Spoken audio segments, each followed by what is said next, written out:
Hey, welcome to Book World of Great Escape. I'm author CJ Peterson. My co-host over here is author Michael Scott Clifton. And welcome. We're about mid-January. We changed times today, so hopefully you caught that and that you're able to join us this week. If not, we are going to keep our slot at 4 o'clock on Wednesday, so make sure to tune in on those.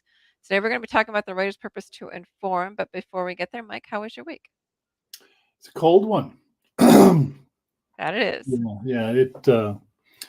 We had a cold front come through. I think they called it a polar event. That Arctic breeze. yep, that sent it over northeast Texas, and we've got some temperatures that dropped down to single digits, and hasn't been above freezing for. We were talking about before the podcast started. Hasn't been above freezing since sometime Saturday night, Sunday morning. Today's the first day that the roads have actually been decent enough you could actually get out and drive. So it's been really, really cold. Very unusual for our part of the country. Usually, if we can get, we have freezing temperatures, but generally they're mid to low 20s for the most part. Very unusual to get down to the teens and single digits. And so we've been pretty much hunkered down for what, 4 days. Something like that. But before all of this happened, I was on Friday. I was, for those of you who may or may not be aware of my background, I was a public educator for 38 years. I taught science. I was a track and basketball coach. And later I was a assistant high school principal. And then I finished my career as the junior high principal. And they were all 38 years were spent at the same school, which was Chapel Hill ISD, which is near Northeast Texas Community College. There's another Chapel Hill in Tyler. We're about 50 miles apart. And spent my whole 38 career there. And I was honored and humbly honored, I should say, very happy. Friday, I was part of the first Hall of Fame class that Chapel Hill ISD, uh, first Hall of Fame class that the school district, initiated into their Hall of Fame ceremony, which we will probably do this from now on. And it was quite an honor to be part of the very first Hall of Fame selection. And Congratulations, we have a Hall of Famer in our midst. well, I really appreciate it. Chapel Hill is very special to me. I spent all 38 years there. Presently the vice president on the school board. So obviously the well-being of the school district itself does mean a lot to me. And to be so honored is something I never really dreamed of. Didn't really think something like that would ever happen when it did. And fortunately, my kids, this is before all the bad weather, both of my children, Brett and Holly, my son-in-law, AJ, and my grandson, were all able to attend. So they were able to see it. And so anyway, it was a really neat experience. And again, I was honored in a way, and look, very humbly. Like I said, everything I did throughout my career, it was because the school district is special to me. Kids, if you're a public educator, it's very much a calling. The profession is very much of a calling. It's more than just a job. And got to see and got to know thousands of kids and very fine people I worked with down through the years that have really enriched my life. And I, like I said, I was very happy to be able to say I was part of the success of our school district, and hopefully graduates of the school who went on to lead, active and productive lives here will make our state, our country, our region, richer for it. So anyway, like I said, it was a neat experience. Awesome. Tammy Holder Thompson says, "Hi guys." Hi. So So for me, we've been in the deep freeze. We went yeah. below freezing on Friday, I believe. We haven't been above freezing until today, but it's still not quite there because we're at 44, but the wind chill has us at 35. On Saturday, it got as low as like 1 with a Mm. wind chill of like -17. So our pipes froze. So we had like no water from Saturday, which I didn't even realize we didn't have it because I took a shower Saturday and it was perfectly fine. And I flushed toilet and everything. And problem was I didn't catch it not refilling. So I'm like, oops. Um, but yeah, no, it dipped pretty low. The snow started on Sunday. We have a little bit of snow, and then it's just been bitter cold until today. But speaking of education, I just started my classes today at college, so I'm super excited about that. But today we're going to be talking about to inform. Now, we've been through a couple of these, and some of them are going to be a little bit similar. To inform is obviously nonfiction. Um, when you're dealing with nonfiction, it's usually things like newspapers and magazines, letters, informative websites, textbooks, nonfiction books, recipes, instructions, and manuals. That stuff still needs to be written. Somebody's got to write it. So, those are some different various types of writing to inform. Some go a little bit more in depth than others. Obviously, the instructions and the manuals and the nonfiction books. And I praise people for those. I can't do those. I'm a fiction writer. I'd rather make stuff up uh, than be quoted as far as a nonfiction book or an article or something. Informative text features.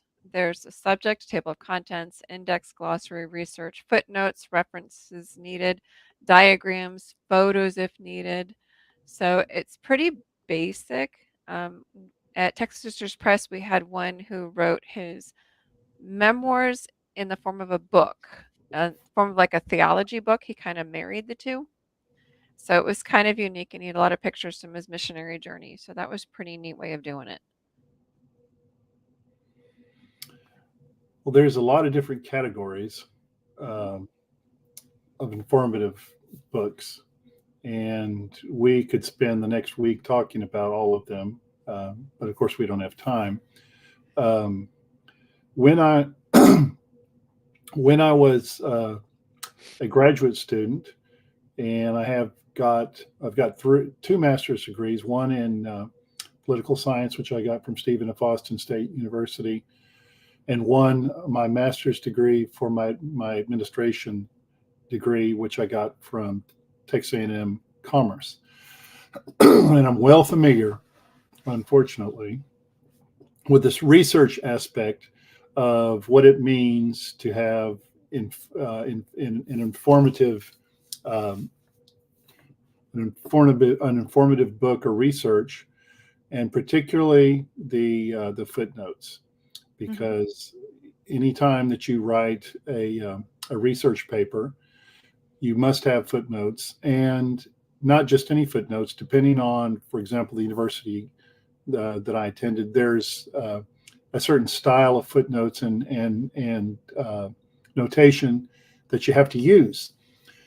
And if you don't use it, then you're not following the guidelines and you're liable to make a failing grade on, or were at that point, or back in time when I was a student, to make a failing grade on the paper. And let me tell you, CJ,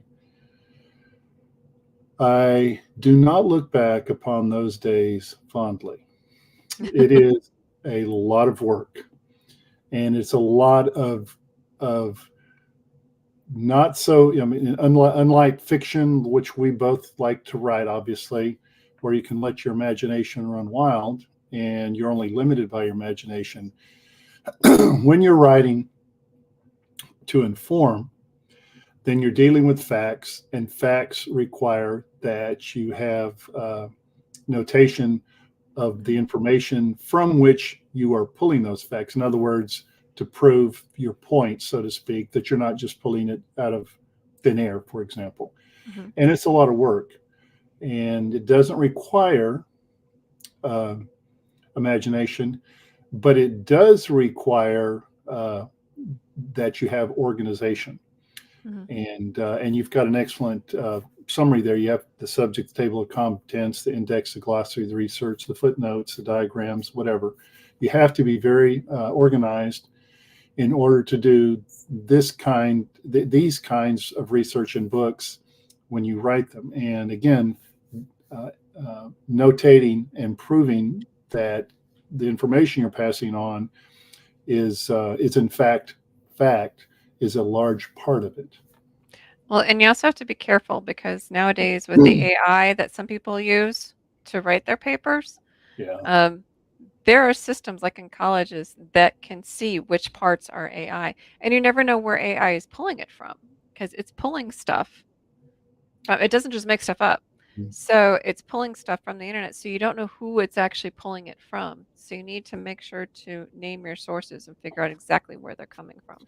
there's an ugly word that is often used in context with the subjects we're talking about today, informative text, to inform, and that is plagiarism. Mhm, And that's another reason why footnotes and references, the index, the glossary are all needed, because you have to give credit where credit is due. mhm, If y'all have been, if people who are watching our podcast are following the news, they know that the Harvard president recently resigned from her position, among other reasons, because she was caught plagiarizing her her doctoral thesis and the information she pulled from other sources, and she did not document, okay, where these sources came from, which again is plagiarism.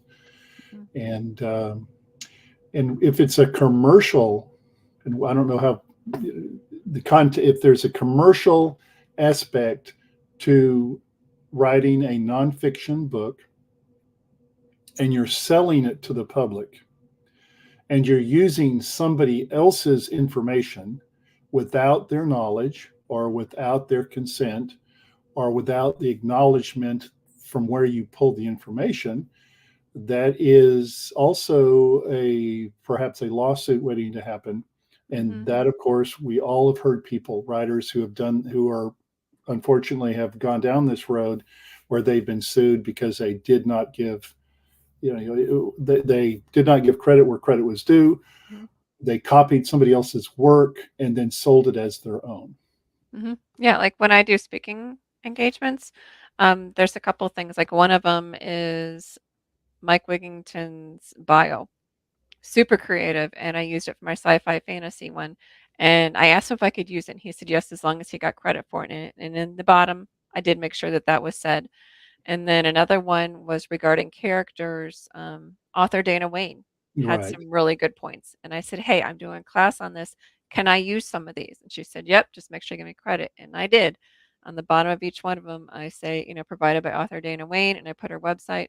So the best thing you can do is if it is something that you may want to use, get a hold of the author.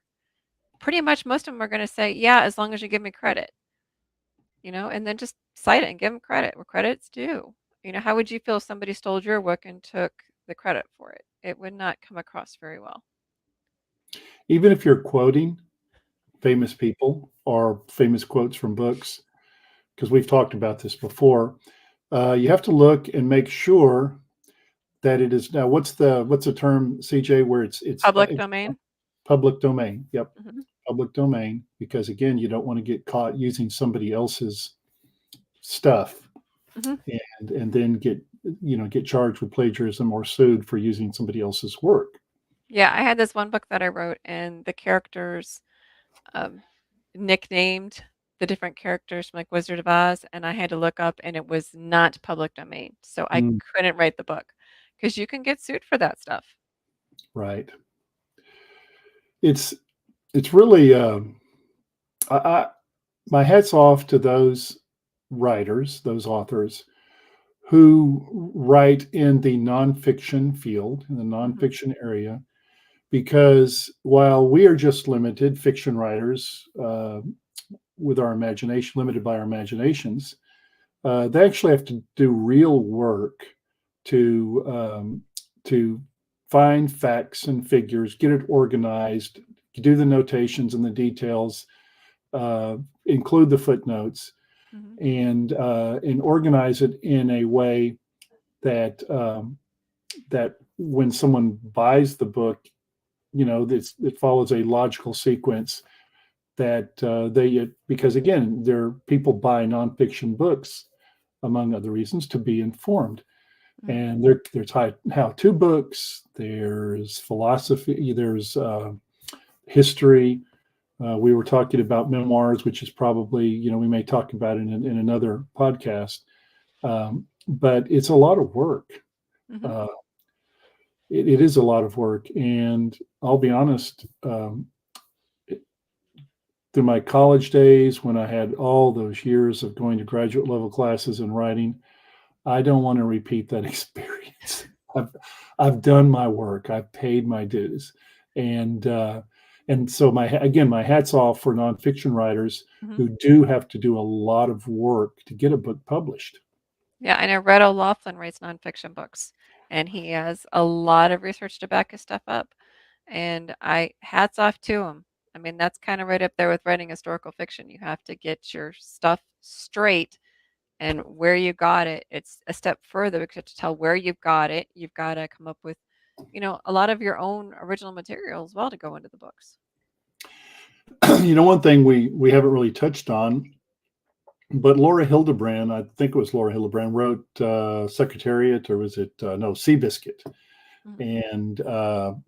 and so you can you can take historical events that have happened, right, and you can fictionalize them to a point, but basically what you're doing is lots and lots of research, um, and then when you write, like for example on Seabiscuit, which was made into a movie, Mhm. um, you know what you're actually looking at in the movie is actually true, a lot of it, but it's a fictionalized event, so it's I don't know, how would you describe it? It's actual. These events, or these people, or in this case, Kind of this, realistic historical fiction, right? so Okay. to speak. Like for me, Chain Reaction is the book where they went back in time and they literally went back to the Battle of Put in Bay. So I had to do the research to make sure, because initially it was a different timeline. They had to stop their ancestor from killing Oliver Hazard Perry, who was the one that turned the war, the Americans. So in the beginning part of the story, initially the Americans lost that battle, and that war went a little bit longer.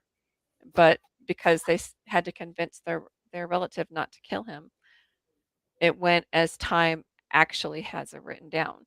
So I had to do all sorts of research into, who said what, where, what ships, what did they look like, that sort of thing. Because you have to keep a lot of it accurate. It's kind of Actual wild. events, right? Actual events that have occurred that you fictionalize, or you dramatize, or they're still, they have to follow the facts, um, and you need to make sure that your facts follow the historical story, and don't veer off, Mhm. and so again, it's there's so many different informative books and subjects and topics, so many different nonfiction avenues one can follow depending on what it is that's being written, um, that I don't know that writing style is important, obviously, but I think the list that we have here is pretty much a good rule of thumb to follow if Mhm. you're going to be, writing something that has to do with fiction or nonfiction, or I should say nonfiction, excuse me. There are Um, some tips for writing what I call non-boring informative text, information text. Write with active voice and vivid verbs. right, Make sure to right. make it, punch out there. Use precise and concise words and phrasing so you don't bore them to death. There is such thing as death by PowerPoint. It's the same thing in a book. Use simple and easy to understand wording. Choose appropriate wording. Add a little humor into it, especially if it's a heavy subject. Make sure to add a little bit of lightness to it. Otherwise, the book may become too heavy to even read. it, I like the writing with active voice and using vivid verbs because you're writing nonfiction. And there's a lot of people that like nonfiction. For example, they like history. Okay. Mhm, But you can write it in a way, I think is what you're saying, CJ, that it's not so dry and mhm, boring and that it moves along at a pretty good clip. And the writing rules that we follow as fiction writers are probably, well, there's no probably, they're no different than when you're writing nonfiction.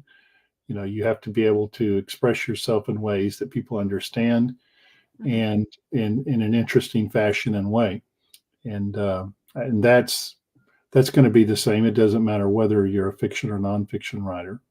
Um, to choose appropriate words, I would say that's that's important simply because, again, if you're talking about history, mhm, words used 2 centuries ago are not the same as we use today, mhm. and um, and putting Well, modern. even I was gonna say, even they use simple and easy to understand wording.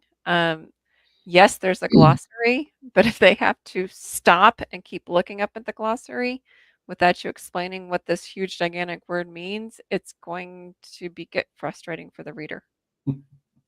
Yeah, yeah. Um, Believe me, I've come across a few of those in my day. Mhm. So, So just you be know, very careful is what we're saying when you're doing the writing because it's kind of like somebody asks me about marketing. It's just stuff that I do and that I know how to do. I can't always explain it. Sometimes trying to explain something that you already know and it's in your head how to do comes across different when you're trying to present it. the rules of writing don't change just because you're writing nonfiction as opposed to fiction. Mhm, The same rules apply. Um, you use proper grammar. You write, as you say, in active voice, um, and your story must flow in a logical fashion. It mhm, can't bounce from one place to another and leave the reader confused. In fact, I would say probably with nonfiction, you have to be even more clear about that. And again, I keep going back to historical fiction because I mean nonfiction because that's always been a huge part of the nonfiction genre.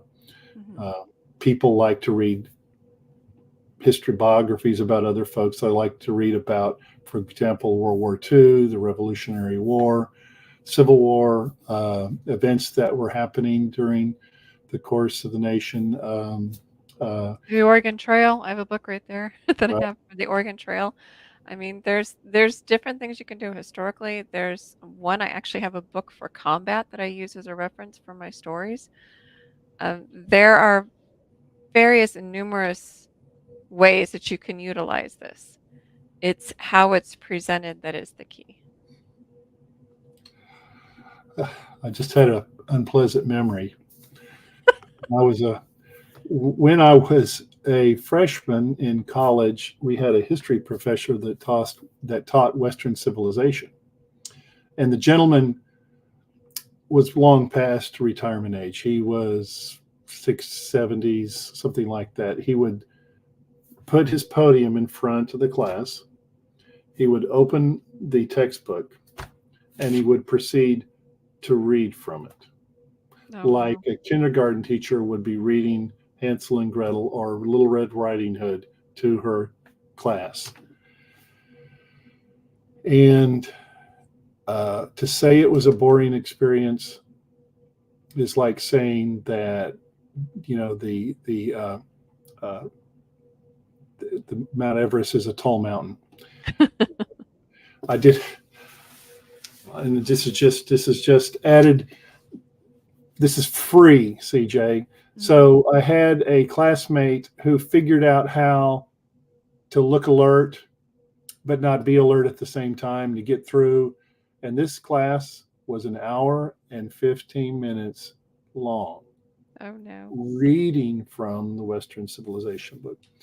So you remember those aviary glasses that look like mirrors Mhm. on the front? Yeah. So he would sit himself up in the very first row, right in front of the professor, with those glasses on, and promptly fall asleep. Oh And no. no one was the wiser because he had those glasses on. It was, you couldn't see it. So anyway, I think of that sometimes when I start reading dry, boring material that leaves me nodding off. And hopefully, anyone watching the podcast, if you're thinking about writing nonfiction, go back to the previous diagram. Remember, active voice. Hmm. Try to make it exciting. Don't make it Add dry. humor. Like I said, add humor. Humor is not as a really good thing. It helps to keep people's attention. Yeah. No, we were mentioning college. When I was first in college, there was this one class at 8 o'clock in the morning, and she had a monotone voice, and my seat was next to the heater. I'm like, thank goodness it was English class, because otherwise I probably would have flunked the class.